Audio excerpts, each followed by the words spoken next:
Right, fucking hey YouTube. It's time for another video. About to walk into my favorite restaurant and order a stupid food and observe people while I'm eating it.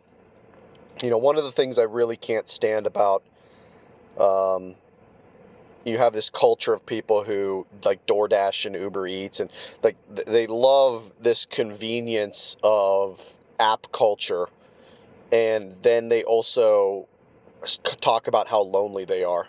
And it's like, I guess we're getting right into it because this one's going to just be, again, it's more about app culture. And it's like, Uber Eats and stuff like Grubhub. That's not social media per se, but it's like in the same era of this like late 2000s onwards social media. Everything consolidated to your phone culture is maybe a better way to put it. But, one of it really annoys me how people talk about how lonely they are, and then it's just like they love using the apps for everything, and they don't want to go outside, and they talk about how I hate going to supermarkets now and going through the checkout lane. I don't want to talk to the cashier register girl or guy or whatever. It's like, well, why do you complain about your loneliness when you do everything you want to avoid interaction? I love going into the checkout lane, even if it means a quick 10-second, 30-second conversation with some, usually probably some, like, I mean, nowadays it's like usually a person still older than me, because, it is a little disturbing how you go to a lot of places where these jobs should be high schoolers or maybe college kids, and you still see some, but you see a lot of like 50-year-olds ringing up people on cash in checkouts and stuff, and you're just like, oh God. Shouldn't you be a shift manager, or like at least working in like the supermarket deli manager, or like the back room or something? But yeah, I mean, the amount of people I know who need to have an app for everything they do now is really disturbing. It's really gone up, and it's really gotten ridiculous, to the point of um, I think our culture is really just getting. It's actually like you're seeing the cultural aspects of all this and the decline of it all. Um, we don't need an app for everything. It's okay to still do things the old school way of like going to a fucking restaurant, walking in there, looking at the stupid menu board, and sitting down and enjoying your meal.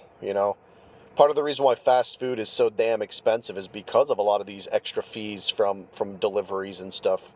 I mean, I know people who spend like a couple $100 in just DoorDash delivery fees, not even the meal, like the delivery fees and the tips and the stuff like that.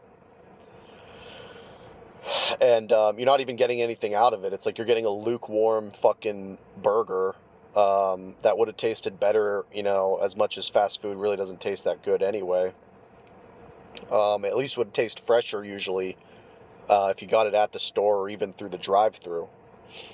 And I guess you save a little bit of gas money getting it delivered, but that you pay all that back and then way more in delivery fees and extra fees, from the company itself, tips to tip your driver or whatever. So you definitely don't really save. You don't save gas money. It's a slight savings on the other end that then gets 5x'd through fees. But yeah, I mean, do people really want apps for everything? Um, whether it's, now it's like even things like Instacart, and, I mean, it started with Amazon back in like the late 90s, early 2000s. But what's really funny is I remember some of my earliest days of being on the internet was the early 2000s, when I was like in fifth grade or so. And I remember my dad being like very anti Amazon or eBay. Those were kind of the only two really big commerce sites. And he wasn't really against them for like, because of like evil monopolies or anything like that, which they've kind of become. Um, he was more hating on like Walmart, and back then it was like, where I was from, it was like Walmart. Walmart wasn't really even that big. There was like one or two Walmarts in the whole like region of the state I grew up in, and it was mostly Kmart's and stuff like that, and Sears. There was a few other ones that were, but yeah, there was like the super Kmart's and stuff like that. Um, Ames was another one. There was a department store called Ames, Ames, which I think tried to have a revival, but then they, um, I don't know if that, took off, but he viewed Amazon and eBay as like, I don't want to give my credit card information online. And I mean, like now it's so funny. Like all he does is like buy shit online. Um, and so does everybody else. Like, I mean, data privacy is a thing and we need to talk more about it, and companies get hacked all the time. But like Amazon so far has been fairly safe from data breaches, if I recall, compared to other major companies. So I guess that's like a one advantage for them. But yeah, I mean, app culture for everything. It's not just like buying your newest video game anymore on Amazon or Steam. It's now you're getting your food. I mean, even things like clothing and shoes, where people used to want to try shit on before they buy it if it's something you're gonna wear. People like now they buy all that shit online, and these are little things that just I know it sounds ridiculous, but like these things add up over time. These social interactions that have been lost, it adds up over time. I mean, in the past, your local department store. Well, first of all, it wasn't some mega chain. It was, you know, in the 90s, which was like my earliest years, late 90s, really. Um, the consolidation of all this stuff was well underway. So I'm not going to say I was around when like, the five and dime at your local downtown was a big thing, because that's like 30 years past my era, but even things like your local supermarkets or local department stores still had like a uniqueness, even if it was like a major chain like a Kmart or a Sears. And it was still like a path to like social connection. You would maybe know the employees there, and maybe you would say hello, and maybe they would talk about your life, or about something you just purchased, and maybe you'd ask them a thing or two about how everything's going with them, and it would build like some level of social cohesion and trust in your society. Um, Again, I don't think it was a huge amount, and it probably wasn't leading to like 50-year marriages between men and women and love and a couple of kids and all this other stuff. I don't think it really was leading to that, but I do think it was something more robust than what we see today, where you just, you download an app and you get some sort of DoorDasher to just deliver all your shit. And, a lot of people, they don't even want to they just say like, oh, leave it on the front door. They don't even want to meet the DoorDash. They don't even want to meet the people, delivering your food, because they don't want to deal with that social interaction. So do people really, I mean, this is the double edge of it all. Like, do people want to meet new people, or do they not want to meet new people? I don't understand. It's like everyone gets this weird meeting new people anxiety, but they all talk about their loneliness. And how do we square this? How do we square this circle, or whatever that term is, where you can't have it both ways? It's like you have to go outside and deal with the anxieties of initial meeting somebody new. And there is an anxiety there. I get that. But it's something you have to learn how to do, and once you learn how to do it, it gets easier every time. It's like I'm actually pretty good at meeting new people, because like I generally know how to, like, you just have to do like this initial burst of including them into the group somehow. It's really not that hard. If there's somebody there, you can tell like they don't know how to like chime in and enjoy, be part of the conversation, and then but they want to be. It's like you just have to just take the plunge and do it for them and give them an opening, you know. And so I get annoyed when people talk about their anxieties about this, and then they talk about their loneliness anxiety from that. It's like, well, you can't have this both ways. You either have to put yourself out there and go outside more and spend less time on the internet, or B, you spend all the time on the internet, but you're supposed to be happy because you're doing what you want to do, which is you don't want to be around people, right? You hate people. They're annoying to you or whatever. And so I think that, I try more and more to go outside and do stuff, and you just don't see people at all. I mean, every meetup group I've joined, that first of all, there's a lot of socially awkward men primarily. You don't see a lot of women in these groups, and like I am trying to find a girl I want to go out with, but also, um, I know I think there's a lot of men who don't know how to like socially and interact with the world that much. I think that part of their brain has been like malnourished or not exercised and atrophied. And I know that sounds kind of weird to talk about like social atrophy, but I do think it's kind of a fucking thing. And I think people need to be more cognizant of it because, there's even times myself, I think COVID was a good example of this, but there's been times, especially post-COVID, where I definitely noticed myself like not being able to socialize in a group setting or be myself probably because of the atrophy. And I've tried to re-exercise it, but goddamn, is it really lonely out here. It's like a freaking ghost town everywhere I go. Um, and every time I do go out, like there's actually a lot of cars in this parking lot right now. I'm actually kind of happy to see that. Here's a motorcycle driving by. But everyone has their headphones in, and I'm noticing in the car is a lot of like soccer mommy looking, maybe 40 or 50 something year old wanting to, probably just go home, and they already have their family established. I don't know though. I could be wrong on that one, but yeah, I don't know where you actually meet new people that's a healthy setting. And I've tried gyms. I've heard, I've been working out, doing basic weightlifting for 20 years almost now. Maybe not, maybe like 17, 16 years, 15. But since my late teens, early 20s, and I don't think weightlifting specifically is good, and I don't think most cardio is good. I also do a lot of swimming, and swimming is one of the most mind-numbing things because you can't even really have headphones in or anything. But it's also a very solitary exercise.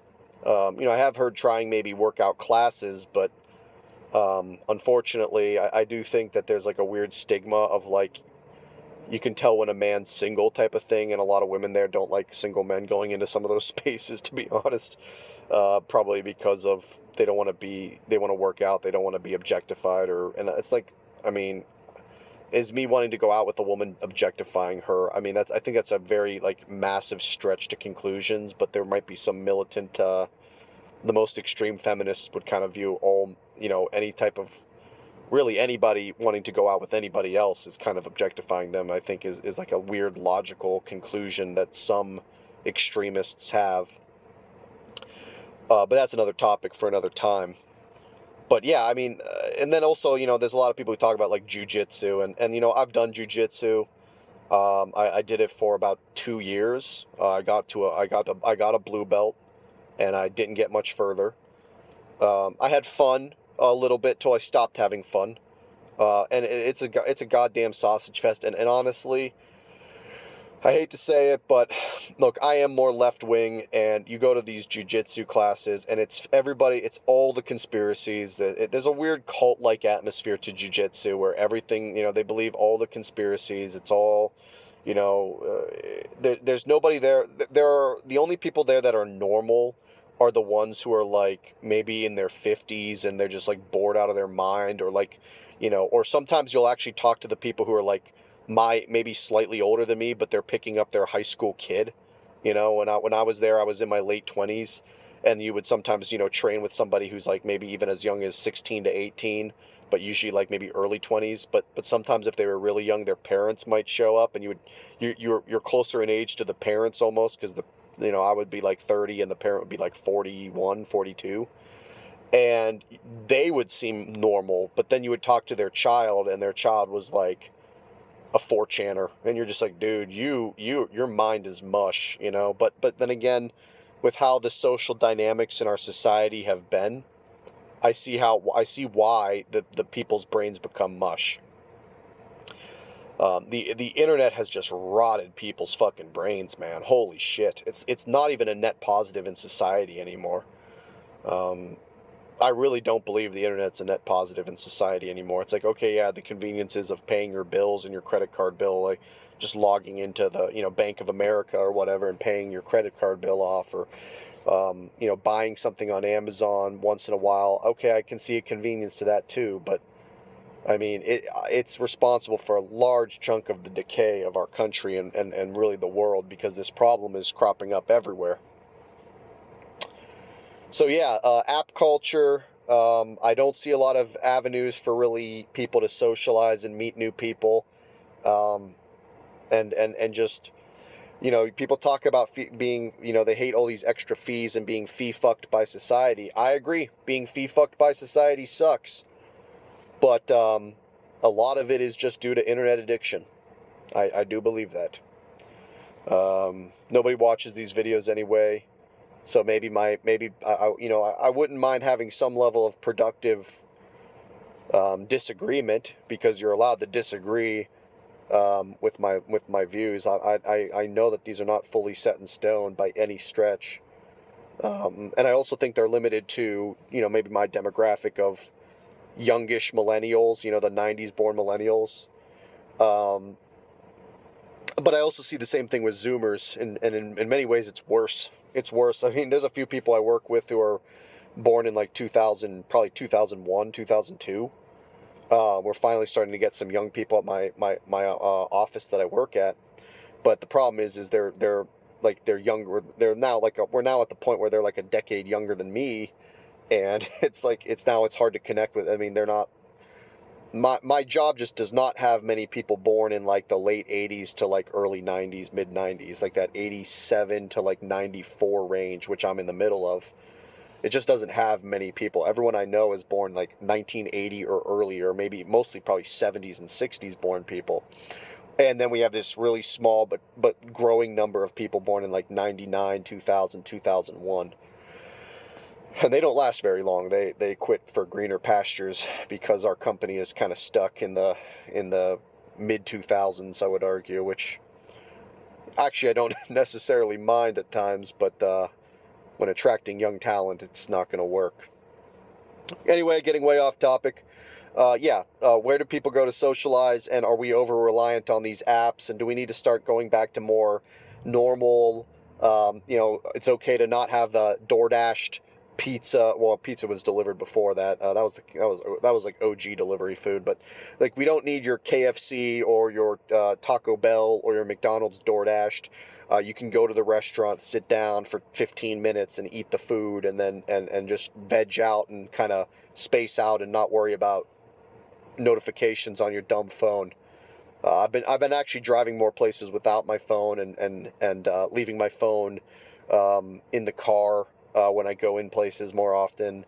I've been actually doing that more, and it's actually a little liberating. So anyway, just my thoughts. I'm out.